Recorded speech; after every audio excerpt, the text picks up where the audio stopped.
Hi everyone, this is doctor Pragya और Ayurveda diet series में आज हम बात करेंगे बहुत ही हेल्दी सब्जी जो है पालक। सबका सवाल होता है पालक रोज खानी चाहिए या अगर ज्यादा खा लेते हैं तो क्या नुकसान करेगी या काफी अच्छी है, क्योंकि आज तक हमने सुना है स्पिनच के पराठे अच्छे हैं और जब भी हम कोई हेल्दी रेसिपी गूगल में देखने जाते हैं तो आपको सबसे पहले यही पता चलता है कि पालक की बहुत सारी रेसिपीज उसमें दी है क्योंकि उसमें बहुत सारे फाइबर कंटेंट है। देखिए, आयुर्वेदा का कहना होता है कि कोई भी बीमारी अगर आपको होती है तो उसकी जड़ होती है आपकी डाइजेशन यानी अग्नि। ये जो फायर है, अगर ये सही तरीके से फायर बर्न होता रहेगा तो आपका जो भी खाना है वो अच्छी तरह से डाइजेस्ट होता रहेगा। यानी अगर इसे अच्छा रखना है तो उसमें सबसे बड़ा रोल स्पिनच का होता जरूर है। इसी के साथ साथ इसमें विटामिन ए, बी, सी, ई, उसके साथ फोलेट है, पोटेशियम है, नियासिन है।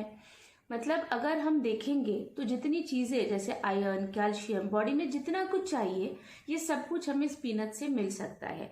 बट आयुर्वेद के हिसाब से ये सब्जी वायु कारक है, यानी ये थोड़ा सा वात को बढ़ाती भी है और लेकिन कफ को काफ़ी वो शमन करती है। यानी अगर कफ की बीमारियां हैं तो उसमें फ़ायदा ज़रूर देती है। लेकिन सब्जी कोई भी हो, फल कोई भी हो या स्पाइसेस, हर एक चीज़ की कुछ रेस्ट्रिक्शंस होती हैं। कब खानी चाहिए, कितनी खानी चाहिए और कब नहीं खानी चाहिए, तो यही हम स्पिनच के बारे में जानेंगे। जैसे सबसे बड़ा सवाल लोगों को होता है प्रेगनेंसी में, क्या प्रेगनेंसी में स्पिनच को खा सकते हैं? यस, प्रेगनेंसी में स्पिनच को बिल्कुल खा सकते हैं। उसकी लिमिट होनी चाहिए, जैसे आधा बोल या समझ लीजिए 50 ग्राम, उतनी स्पिनच आप जरूर खा सकते हैं। एवरीडे भी खा सकते हैं क्योंकि इसमें आयरन और कैल्शियम दोनों होता है। अब इन दोनों की वजह से जैसे प्रेगनेंसी में आपको पता होगा फोलिक एसिड की बारीक छोटी गोलियां देते हैं क्योंकि उसकी आयरन कंटेंट की मात्रा उन्हें ज्यादा चाहिए होती है जब वो लेडी प्रेग्नेंट होती है। तो स्पिनच उसे दो तरह से फायदा करेगी। एक तो उसका डाइजेशन इंप्रूव हो जाएगा क्योंकि इसमें फाइबर कंटेंट है, और दूसरा इसमें आयरन और फोलिक एसिड और अतिरिक्त मात्रा में मिलेगा, लेकिन नेचुरल तरीके से। सो प्रेगनेंसी में इसे बिल्कुल खा सकते हैं। उसके साथ इसे जैसे ज़्यादा ओल्ड एज है, अगर बच्चों को खाना है तो इन्फेंट्स यानी मान लीजिए 6 महीने के पहले, क्योंकि आपको पता है जब बच्चे छोटे होते हैं ना तो उन्हें प्यूरी बनाकर खिलाया जाता है किसी तरह का। तो उसमें हेल्दी वेजिटेबल्स दे सकते हैं, जैसे पम्पकिन दे सकते हैं या दूधी दे सकते हैं या फ्लावर दे सकते हैं, यानी कुछ ऐसी सब्जी जो अच्छी है, हल्की है और डाइजेशन में आसान है। तो स्पिनच हम दे नहीं सकते, उसका एक रीज़न है, उसमें कुछ ऐसी भी चीज़ें हैं जो डाइजेस्ट करने के लिए थोड़ी हार्ड होती है, जो मैं अभी आपको थोड़ी देर में बताऊंगी। वीडियो में जुड़े रहिए अंत तक ताकि आपको ये पता चले कि स्पिनच जो कि इतनी हेल्दी है, सब कहते हैं कि इससे ज़्यादा हेल्दी कुछ नहीं है, लेकिन इसमें भी रेस्ट्रिक्शंस है, ये भी कहीं नहीं खाना चाहिए, ये मैं आपको बताऊंगी। अगर आपने चैनल को सब्सक्राइब नहीं किया है तो उसे कर लीजिए, क्योंकि अभी तो सब्जियां शुरू हुई है, आगे अभी और वेजिटेबल्स के साथ साथ हम फ्रूट्स पर बात करेंगे, स्पाइसेस पर करेंगे, लेंटिल्स पर करेंगे, कौन सी दाल खानी चाहिए। देखिए, थोड़ी बहुत जानकारी ना आपको पहले से होती है, लेकिन और ज़्यादा डीप जानने से हम एक छोटी गलती भी नहीं करेंगे डाइट में, ताकि बीमारियां हमसे पहले से ही दूर रहें, और अगर ऑलरेडी कोई बीमारी है तो उसे हम किस तरह से कंट्रोल में रख सकते हैं। So diet plays an important role. Ayurveda कहता है आपको आपकी प्रकृति पता होनी चाहिए, यानी आपके शरीर में वात दोष ज्यादा है, पित्त है या कफ है। इससे भी तय होता है कि कौन सी सब्जी आपको कब खानी है। तो स्पिनच का भी ना कुछ ऐसा ही है, जैसे इसमें विटामिन है, फाइबर्स है, मिनरल्स है, तो ये वेट मैनेजमेंट के लिए बहुत अच्छा है। यानी अगर आपका वेट बहुत ज़्यादा बढ़ रहा है तो आप इसमें स्पिनच खा सकते हैं, ताकि ये आपके मेटाबॉलिक रेट को बढ़ाती है, आपका हाजमा सही करती है, जिससे जो अनवांटेड फैट फॉर्मेशन बॉडी में हो रहा है वो नहीं होता है, वो उसमें एक बेनिफिट आपको मिलता रहेगा।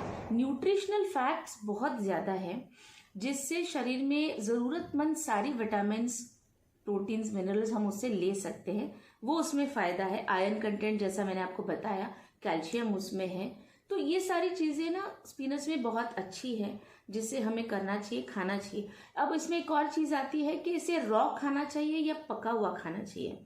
तो रॉ में इस तरह होता है ना कि जैसे रॉ स्पिनच अगर आपने खा लिया तो इसमें सबसे ज़्यादा जो मात्रा होती है ना, ये फोलेट की, पोटेशियम की और नियासिन की होती है।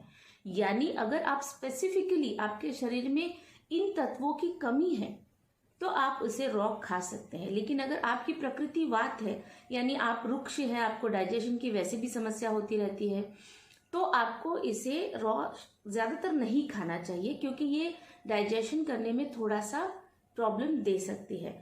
बाकी अगर आपको, जैसे मैंने बताया, पोटेशियम, फोलेट, नियासिन, राइबोफ्लेविन, अगर ये सारी चीज़ें आपको स्पेसिफिकली कम पड़ रही है तो आप इसे थोड़ा सा रॉ खा सकते हैं। लेकिन कुक करके खाने से आपको विटामिन ए, बी, ई अच्छी तरह से मिलता है और आयरन और कैल्शियम भी अच्छी तरह से मिलता है। तो कुक करके ही खाना ज़्यादातर फायदेमंद है। एक और बात बताते हैं आयुर्वेद में कि जब आप स्पिनच की सब्जी बनाते हैं ना, तो उसमें आप पानी हो सके तो मत डालिएगा, ताकि उसके न्यूट्रिशनल फैट्स थोड़े से कम हो जाते हैं। जितना पानी, जैसे आप धोते हैं सब्जी बनाते वक्त, जितना पानी उसमें बचा रहेगा बस उसी में उसे पकाना चाहिए। आपने देखा होगा फॉरेन में भी जितने लोग खाते हैं उसे ब्लांच करके खाते हैं, यानी वो गर्म पानी में सिर्फ 1-2 मिनट के लिए रख के उसे निकाल कर खा लेते हैं, क्योंकि उससे काफ़ी सारे विटामिन उसके मेंटेन रहते हैं।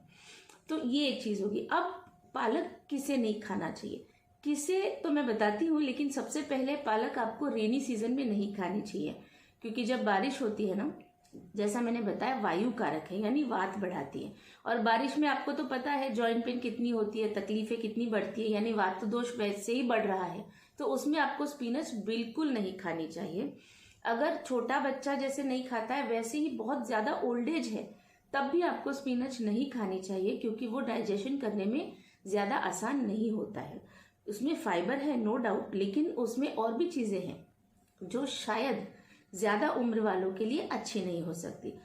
अब स्पिनच किसे नहीं खाना चाहिए, क्योंकि फायदेमंद तो है, काफ़ी फाइबर्स, विटामिन सब कुछ है, लेकिन खाना नहीं चाहिए तो जिसे किडनी की प्रॉब्लम है, यानी यूटीआई होता है, यूरिन की समस्याएं हैं, उसे बिल्कुल नहीं खाना चाहिए, क्योंकि इसमें ऑक्सैलेट होता है।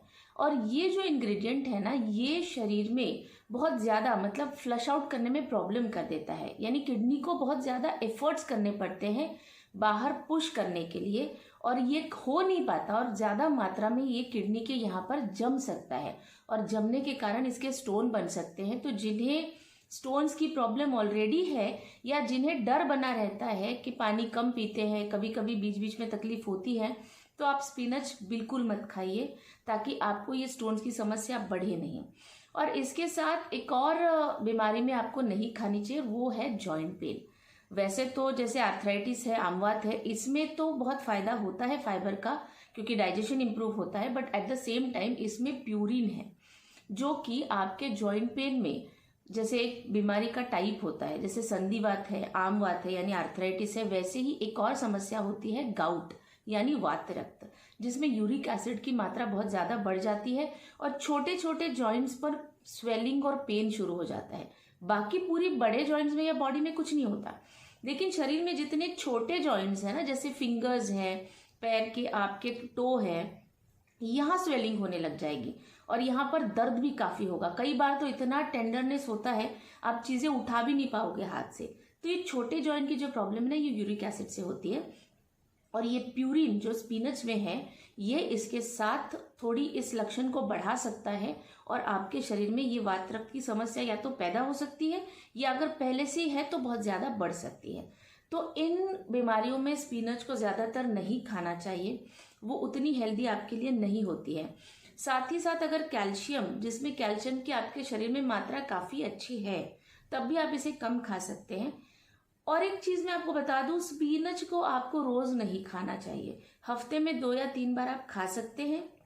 उसमें भी अगर आप लिमिट में रखते हैं, यानी एक्सेस मात्रा में नहीं खाते हैं, तो भी आपको स्पिनच बहुत अच्छा फ़ायदा करती है। लेकिन जिस बीमारियों को मैंने आपको बताया, और सीनियर सिटीजन्स हैं, साथ में जो छोटे बच्चे हैं, जैसे 6 महीने या साल भर के छोटे, इन बच्चों को इन सारी कंडीशंस में आपको स्पिनच बिल्कुल नहीं खानी चाहिए। बाकी स्पिनच सच में हेल्दी सब्जी है, और हमें सबको हमारे डाइट में इसे ज़रूर लेना चाहिए। इसी तरह वेजिटेबल्स के बारे में जानने के लिए आप चैनल को ज़रूर सब्सक्राइब करिए, और वेट करिए अगले वेजिटेबल्स का।